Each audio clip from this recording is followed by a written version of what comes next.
Hello everyone, and welcome to my Days of Our Lives official channel. I hope everyone is having a wonderful day. Before we begin, please hit the subscribe button and give this video a thumbs up.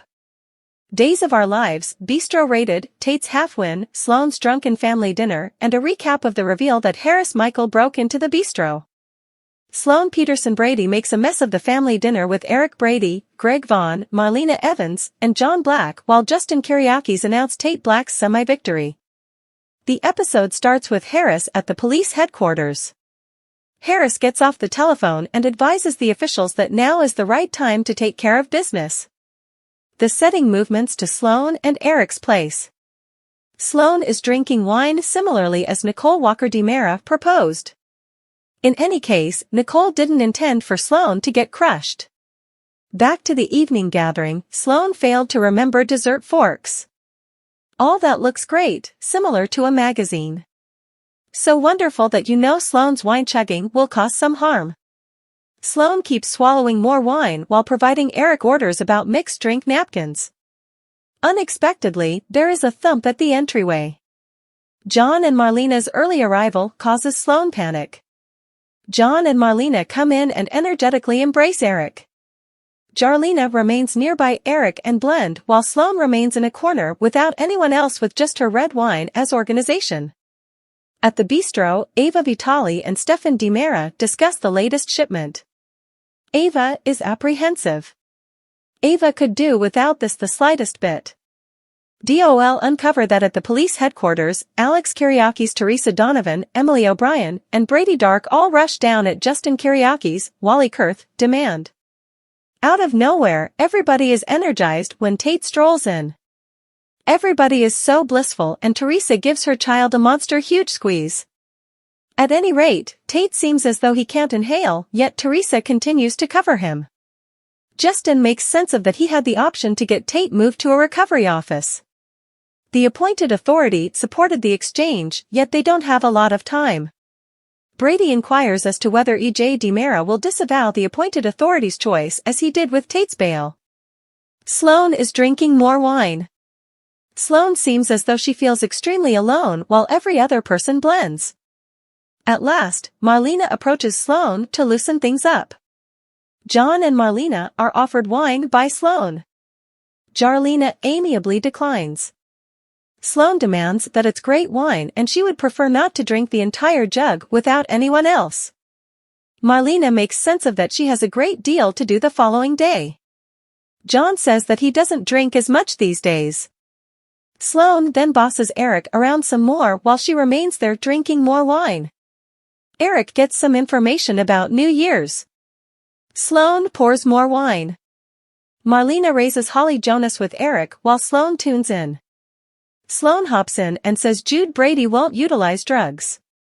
Sloane says they will safeguard him. Eric explains that they will do all that can be expected as guardians. Sloane says they'll show improvement over that and will try and lie for their child. Marlena gets a fascinating look all over. Ava and Stefan discuss drugs and the bistro. Stefan hopes that things will calm down. Stefan and Ava make a toast to that, and Harris enters and announces a raid in front of the diners of the restaurant. Stefan looks at Ava and says they are in a bad way. He makes a convincing argument to Brady, Teresa, Alex, and Tate, according to Justin. They need to get Tate to recovery. Notwithstanding, Tate doesn't take drugs, so he doesn't see the reason why he needs to go. Justin says the office likewise assists messes around with conduct issues. Tate counters that he doesn't have social issues. Justin says there will be bunch treatment and work tasks. Tate would rather not go. Yet, it's either that or remain in prison. Tate is booked to leave that evening. Days of Our Lives uncover that Marlena asks Sloane what she implies by deceiving Safeguard Jude. Sloane covers by saying she implies a harmless embellishment to safeguard Jude, not a lie. Then, at that point, Sloane attempts to get first mother tips from Marlena yet raises how Doc siphoned out twins without skipping a beat. Marlena appears awkward and uncomfortable, but Sloane, not her. Sloane vents about Marlena being quite great. Marlena raises that she had a child who kicked the bucket. Presently Sloane is disturbed. Sloane pitches an attitude fit and starts meandering aimlessly. Sloane ought to quiet down now, yet the liquor won't let her. As John and Marlena find a seat during supper, Sloane advises Eric to tell his folks the huge news. Eric doesn't have any idea what she implies. Sloane murmurs something about a camera thing. Eric realizes Sloane is referring to his photography company. Rather than a legal counselor, Sloane is behaving like a ditzy teen young lady, in any event, whirling her hair. Sloane is skipping on one foot restlessly. Sloane attempts to make camera wisecracks. No one is snickering. Marlena hears Sloane say that she is very intimidating. Sloane is requested to lie down by Marlena, who concurs with Eric. Sloane gets inconsiderate and hostile, then, at that point, breaks a glass as she jumps over the table at Marlena. Sloane begins to wail on Eric's shoulder. Sloane is comforted by Eric as awkwardly John and Marlena watch.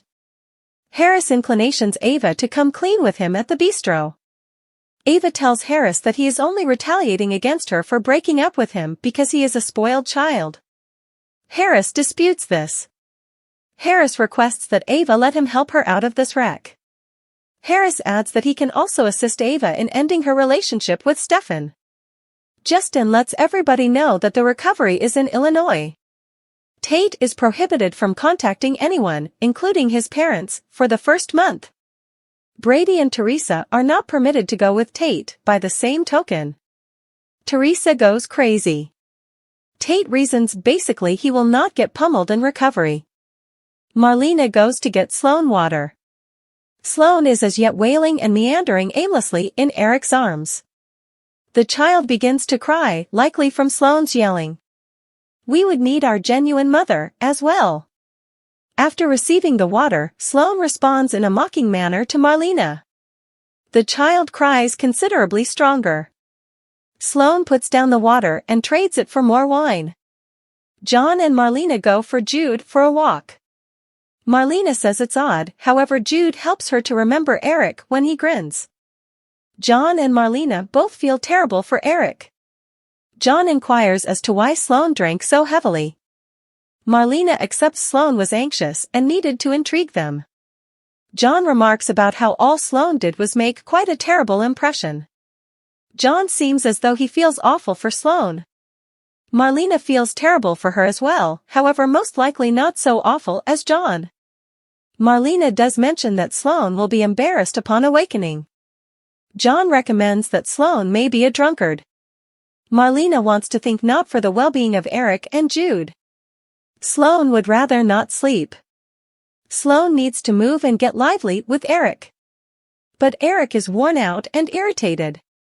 Eric needs to know why Sloane swallowed the whole container of wine.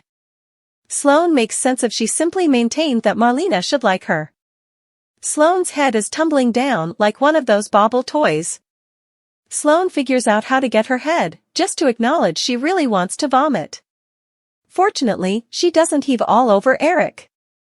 Ava pokes a fun at Orange not being her tone. Harris says no medications were found. Harris expresses gratitude toward Ava and Stefan for their collaboration. Nonetheless, Ava overemphasizes it. Brady gets a cup of coffee from Alex. Alex says Tate is a decent youngster made up for lost time in a terrible circumstance. Alex and Brady discuss Justin. Alex is intrigued by how Justin is dealing with the circumstance. Alex admits that he was wrong. Justin discovers that EJ won't battle the recovery move. Justin and Alex share an inspiring second. Justin reminds Alex that he will constantly show up for him. They embrace. Brady chooses to call John and Marlena so they can see Tate off. Harris and Ava quibble about the attack. Ava demands that Harris pay. Harris answers that he doesn't need to pay for anything. Stefan cautions Harris to get out. Harris passes on as Ava attempts to cause harm control with the supporters. Stefan educates Ava that Clyde Weston got insider data concerning the strike, which is the reason no medications were found.